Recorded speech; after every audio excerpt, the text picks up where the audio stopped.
अगला पाठ है हिमालय की बेटियां।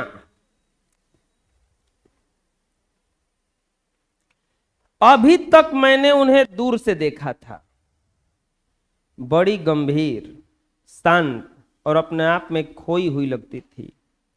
सम्भ्रात महिला के भांति वे प्रतीत होती थी। उनके प्रति मेरे दिल में आदर और श्रद्धा के भाव थे। माँ और दादी, मौसी, मामी की गोद की तरह उनकी धारा में डुबकियां लगाया करता था। देखिए बच्चों, लेखक एक नदी के बारे में बता रहे हैं कि हम उसमें खेले हैं, घूमे हैं। परंतु पहली बार जब मैं हिमालय के कंधे पर चढ़ा तो वे कुछ और रूप में थी। मैं हैरान था कि यही दुबली पतली गंगा, यही जमुना, यही सतलज मैदानों में उतरकर इतनी विशाल क्यों हो जाती है। इनका उछलना कूदना, खिलखिलाकर हंसते जाना, इनका भाव भंगी या उल्लास देख कहाँ गायब हो जाता है मैदानों में जाकर। यह किसी लड़की को जब मैं देखता हूँ तो किसी कली पर जब मेरा ध्यान अटक जाता है तब भी इतना कौतूहल विषय में नहीं होता जितनी बेटियों की बाल लीला देखकर। मतलब कहना चाहते हैं कि जब ये हिमालय से चलती हैं तो इतनी, देखो कोई भी बच्चों देखे होंगे, कोई भी नदी जो निकला है पर्वत से निकला है, कहीं ना कहीं से निकला, वहां से निकलेगा तो पतला धारा बन के निकलेगा इससे। आइए देखे होंगे गंगा में अगर गए होंगे कुंभ नहाने, कौन कौन गया था कुंभ नहाने, तो देखे होंगे खाली पानी ही दिखता होगा। दूर तक ऐसे मुड़ी उठा के देखिए, खाली पानी पानी नजर आ रहा था। और सोचो कि वो निकला है तो इतनी निकला है, लेकिन मैदान में जाकर के देखो पसर के इतना बड़ा बना है कि आदमी डूब जाएगा, उसमें मर जाएगा कितना आदमी। तो वही बोल रहे हैं, ये कहां भागी जा रही हैं, वह कौन लक्ष्य है जिसने इन्हें बेचैन करके रखा है। अपने महान पिता का विराट प्रेम पाकर भी इनका हृदय अतृप्त ही है। वो कौन होगा जो इनकी प्यास मिटा सकेगा। बर्फ जली नंगी पहाड़ियां, छोटे छोटे पौधों से भरी घाटियां, बंधुर अधित्य, सरसब्ज उपत्यकाएं, ऐसा है इनका लीला निकेतन। खेलते खेलते जरा दूर निकल जाती हैं तो देवदार, चीड़, सरोज, चिनार, सफेदा, कैल जंगलों में पहुंचकर उन्हें अपनी बीती बातें याद करने का मौका मिल जाता होगा। कौन जाने बुढ़ा हिमालय अपनी नटखट बेटियों के लिए कितना सिर धुनाता होगा। बड़ी बड़ी चोटियों से जाकर पूछिए, उत्तर में विराट मौन के सिवाय उनके पीछा में पास क्या ही रखा है। सिंधु और ब्रह्मपुत्र ऐसे दो नाम हैं जिनके सुनते ही रावी, सतलुज, ब्यास, चेनाब, झेलम, काबुल, कपीस, गंगा, यमुना, सरयू, गंडक, कोसी आदि हिमालय की छोटी सभी बड़ी बेटियों की आंखों के सामने नाचने लगती है। देखो हिमालय से ढेर सारी नदी निकली है, सिंधु और ब्रह्मपुत्र, ये दो ऐसे नाम है, नदी है ये। इनके सुनते ही और सारा नदी याद आने लगता है। कौन कौन?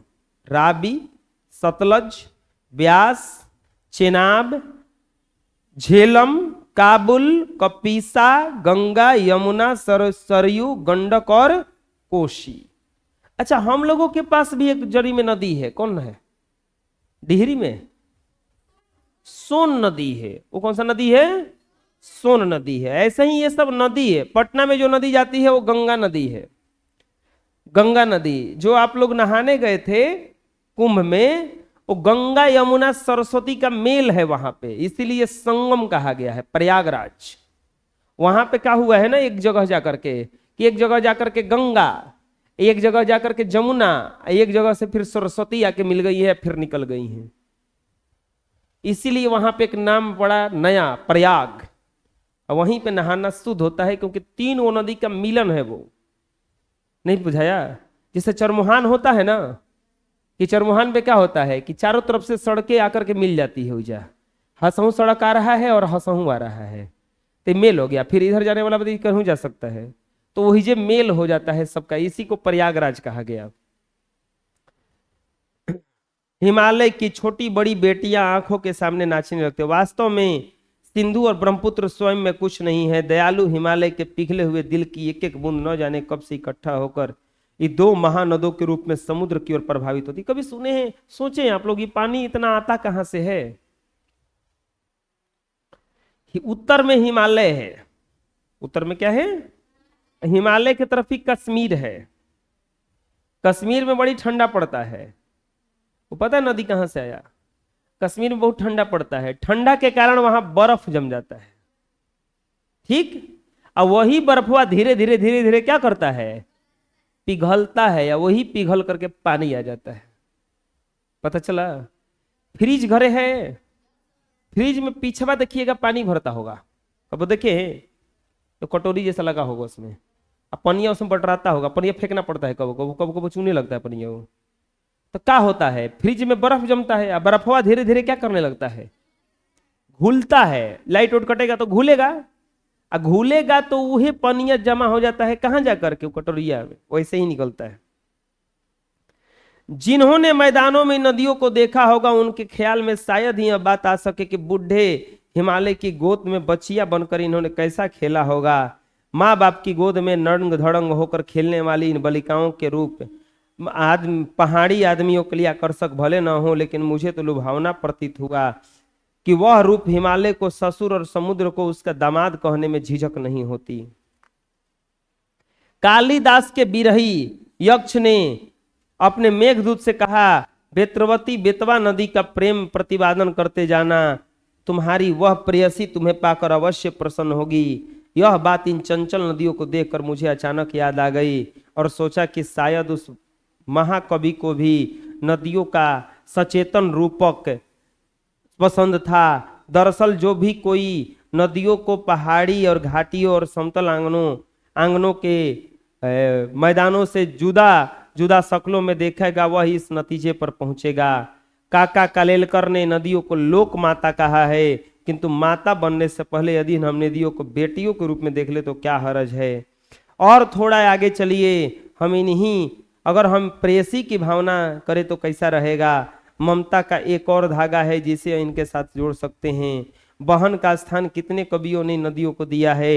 एक दिन मेरी भी भावना हुई कि मन उचट गया, तबीयत ढीली थी, सतलज नदी के किनारे बैठ गया और दोनों पैर लटका दिए पानी में, और थोड़ी देर में प्रगतिशील जल ने असर डाला, तन मन ताजा हो गया और मैं गुनगुनाने लगा कि जय हो सतलज बहन तुम्हारी, लीला अचरज बहन तुम्हारी, हुआ मुदित मन घटा खुमारी, जाऊं मैं तुम पर बलिहारी, तुम बेटी यह बाप हिमालय, चिंतित पर चुपचाप हिमालय, प्रकृति नदी के चित्रित पट पर अनुपम अद्भुत छाप निमालय, जय हो सतलज बहन तुम्हारी। नदी के बारे में ये कहे हैं, हिमालय की बेटी इन्होंने क्यों कहा है? क्योंकि ये सब जो भी नदी निकली है कहां से निकली है? हिमालय से। कहां से निकली है? आप हम सब किसी न किसी माता पिता के संतान हैं, तो माता पिता के संतान हैं तो हमारा अस्तित्व किसके कारण है? पिता के कारण, नहीं तो माता के कारण। वैसे ही उन नदियों का भी अस्तित्व किसके कारण है? हिमालय के कारण। तो हिमालय के संतान है, वही हिमालय से निकली हैं वो सब, इसीलिए कहा गया इनको हिमालय की बेटियां। पहला प्रश्न कह रहा है कि नदियों को मां मानने की परंपरा हमारे यहां काफी पुराने है, लेकिन लेखक ने उन्हें और किन रूपों में देखते हैं? लेखक इन्हें और क्या क्या रूप में देखे हैं? हम लोग मां हर चीज को मान लेते हैं। हमारी भारतीय संस्कृति में नदियों को मां मानने की परंपरा काफी पुरानी है, लेकिन इसी निबंध में लेखक ने नदी को बेटी, प्रेयसी की तथा बहन के रूप में प्रस्तुत किया है। लेखक इसमें मां नहीं बोले हैं, क्या क्या बोले हैं? बेटी, बहन, प्रेयसी। प्रेयसी में होता है प्रेमिका। इस पाठ में नदी हिमालय की बेटियां हैं। नदियों को बादलों की प्रेयसी के रूप में प्रस्तुत किया जाता है। इसके अतिरिक्त नदियों को बहन के रूप में भी दिखाया गया है। तो चलो बताओ, इस पाठ में नदी को किस किस रूप में दिखाया गया है? बहन, बेटी, प्रेयसी। बहन, बेटी, प्रेयसी। समझ में आ जाएगा? सिंधु और ब्रह्मपुत्र नदी की क्या विशेषता बताई गई है? सिंधु और ब्रह्मपुत्र नदी हिमालय की ऐसी दो नदियां हैं जिनकी ऐतिहासिकता के आधार पर पुल्लिंग रूप में नद भी माना जाता है। कहा जाता है कि ये दो नदियां ऐसी नदियां हैं जो दयालु हिमालय के पिघले हुए दिल की एक एक बूंद से निर्मित हुई है।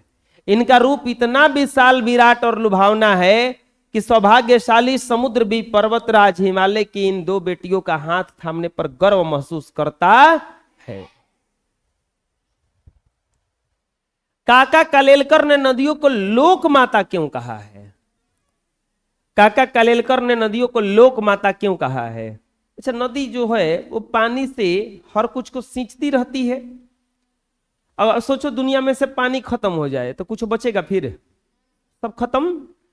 नदियां हमें जल प्रदान कर जीवन दान देती है। ये युगों युगों से पूजनीय एवं मनुष्य हेतु कल्याणकारी रही है। इनका जल भूमि की उर्वरा शक्ति बढ़ाने में विशेष भूमिका निभाता है। मानव के आधुनिकीकरण जैसे बिजली बनाना, सिंचाई के नवीन साधन आदि में उन्होंने पूरा ये सहयोग किया है। मानव ही नहीं, पशु पक्षी पेड़ पौधों के लिए भी जल क्या है? बहुत जरूरी है। इतना कल्याणकारी होने पर भी नदियों को कल कारखानों से निकलने वाले विष रूपी प्रदूषित जल, गंदे रासायन पदार्थ लोगों द्वारा दूषित किया गया है। नदियों को कपड़े धोना, पशु नहलाना व कूड़ा करकट भी अपने आंचल में समेटना पड़ता है, फिर भी नदियां कल्याण ही करती हैं। इतना अपार दुख सहने के बाद भी कल्याण केवल माता ही कर सकती है। यही कारण है कि काका कालेलकर ने नदियों को लोक माता कहा है। नदी में जाते हैं हम लोग, थूक देते हैं, गुह फेंक देते हैं, गोबर फेंक देते हैं, गंदा फेंक देते हैं, कूड़ा करकट फेंक देते हैं। कारखानों से गंदा गंदा पानी निकलता है वो बहवा देते हैं, लाश फेंक देते हैं, ये सब फेंक देते हैं, फिर भी नदी कुछ नहीं बोलती। नदी वो चीज है जो जमीन को सींच करके भोजन देती है, तो इसीलिए इसे क्या कहा गया है? लोक माता। हिमालय की यात्रा में लेखक किन किन की प्रशंसा किया है? तो हिमालय की यात्रा में लेखक ने नदियों, झरनों, हिमालय की बर्फीली चोटियों, गगनचुंबी पर्वतों, विशाल मैदानों, सागरों और महासागरों की भूरी भूरी प्रशंसा की है। इस तरह से ये भी पाठ जो है एक्सरसाइज 2 आप लोगों का खत्म हो गया।